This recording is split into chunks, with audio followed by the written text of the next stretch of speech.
I'm excited to speak to our guest today. She is a mogul, a business entrepreneur in the aesthetic industry. Please help me to introduce Terri Ross. Hello, thank you, Jonathan, for having me. Super excited to be here. Thank you for being here. So I have so many questions, so let's jump right in. Yeah. Hi, my name is Jonathan McLean, and I'm the founder and CEO of McLean Aesthetics.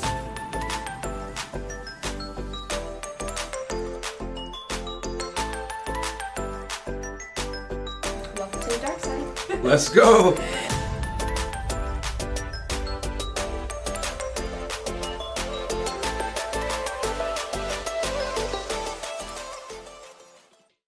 Now, Terri, I met you earlier this year at a conference, and after seeing you speak, I was like, wow, this lady knows her stuff, so I have to get her on the show. Tell the audience what you specialize in and how you do it so well. Yeah, you're so sweet. Thank you so much. Well, gosh, where do I even start? So I've been in aesthetics about 20 years, worked for Fortune 500 medical device companies, running teams. I had a consulting company, Terri Ross Consulting. I have it still for about 12 years, really helping practices launch, grow, and scale. I own a medical spa in Beverly Hills with 4 surgeons that sold to a bigger chain. And then I turned it into Apex Platform, which is like a practice optimization. So that's really what I do. If you think about doctors, they're so smart, but they don't go to business school. So we're really helping them to be efficient, drive revenue and profitability. Yeah, no, I can definitely understand that. What are some key factors that sink a med spa or a practice? That sink? Yeah. You know, I think number one, they don't understand what treatments yield the highest return on investment. So looking at specific benchmarks in terms of gross profit. I think they lack training, right? So we think about people putting money into marketing and into equipment, but yet we're driving patients in the door with them in teams that train to convert. And I think compensation is a big one. Really everything around the business fundamentals can hurt a business significantly. Okay, yeah, no, definitely. Is machines, tell me about machines. What are your opinion on machines? Does that sink businesses too, or? No, listen, I mean, lasers are significant. It's a high return on investment. Gotcha. So it's just, it's finding the right piece of equipment for your market demographic, knowing who your avatar client is, and making sure the utilization of that equipment is being used and not spending, sitting in the corner gathering dust. Exactly. And then knowing what your clientele wants the most, right? 100%. I would say there's riches, there's riches in the niches. I think people try to be everything to everybody, and I think that's a mistake. Really kind of focus on something that you love to do and then expand from there. Gotcha. Now you do something really well. You're really great at branding. How did you pick that up, and what are some keys to kind of brand yourself? Like branding me specifically? Yeah. I think it happens over time. I think people get really twisted over social media and spend money in the wrong places, but I think that your brand, who you are as an authentic person is really critical. And I think that it's also really important to have the right digital marketing company, the right social media strategy versus, putting spaghetti at the wall and hope it sticks. Yeah.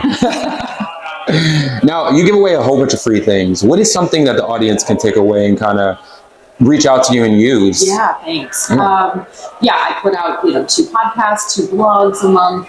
There's a revenue per hour calculator online. There's our practice assessment, and I think those 2 things in of itself are pretty powerful for practices to see. I always say where there's opportunities, not gaps in the business, and then our team helps them analyze that so that they go to the website and check that out. Oh, nice. And what's the website? apexplatform.com, apexplatform.com. Nice. Now, a front desk rep, right, in the industry, I think practices underestimate how important that is. Can you touch on that just a little bit? Yeah, I think, Jonathan, back to your original question, that a lot of people want to be in the industry. If you're a provider, you open up a brick and mortar, right, a practice, and you hire staff. But again, there's a lot of conferences out there, and they're fantastic. I speak at most of them, but it's theoretical information. So when hiring a front desk or a provider or anybody that's going to touch a patient to be able to provide that customer service and those treatment plans that I always talk about, we have to have training. So I wrote, after having, working in Beverly Hills at the med spa that I had, it was apparent that there just isn't training. Again, you go to a conference, people take notes, they get back, there's no real management to help them execute the plan. So I wrote an entire sales training curriculum that's based on each role specifically to help them with their position. And what does that outcome look after they complete the training? I mean, our testimonials was pretty insane. I had one patient care coordinator who worked at a facial plastic surgery practice in Utah, She worked in a bank, never did this before. And she just said after taking Terri's training, you know, she converted a collar from a $32,000 surgery booked someplace else. So I can more than 10x somebody's business if they're willing to like learn the tools and execute the tools. And I think it just takes practice.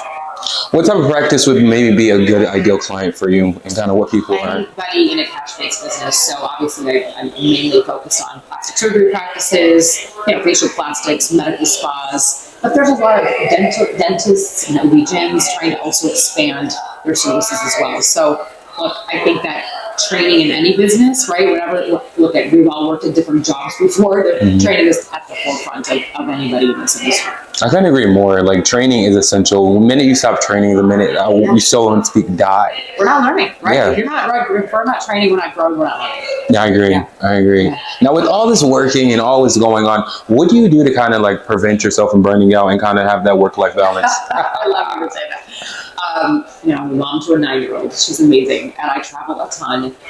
I don't know. I'm probably not the best person to ask because I work a lot and I need to find balance. But I think really understanding where I provide value. I think again, I think good leaders have to delegate. So I have the right team in place, and I'm very honored that I have an amazing team.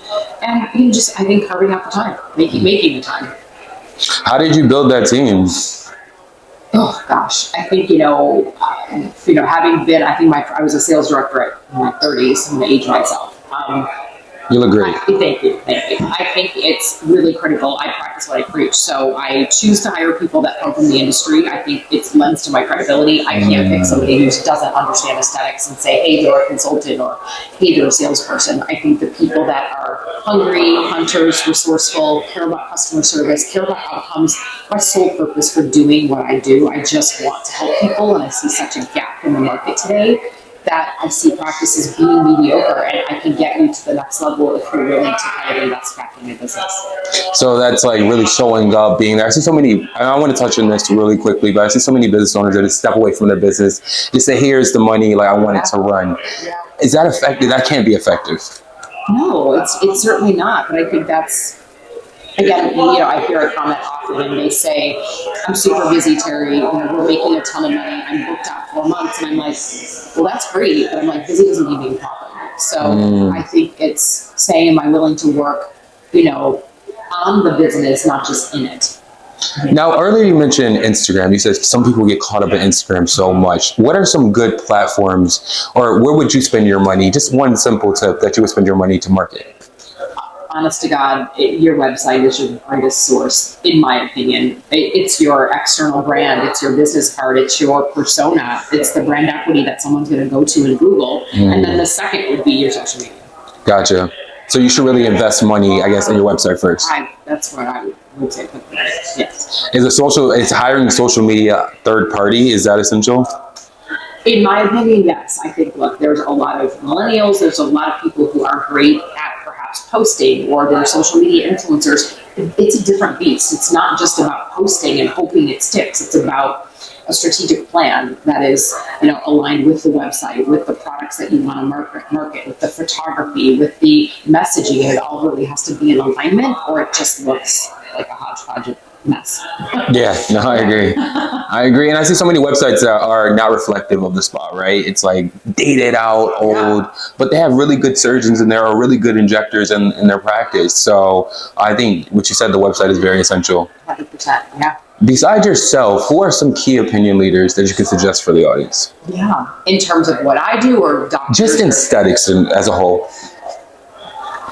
There's so many great people. I think Tammy Valletta with Pinpoint, she's a phenomenal brander.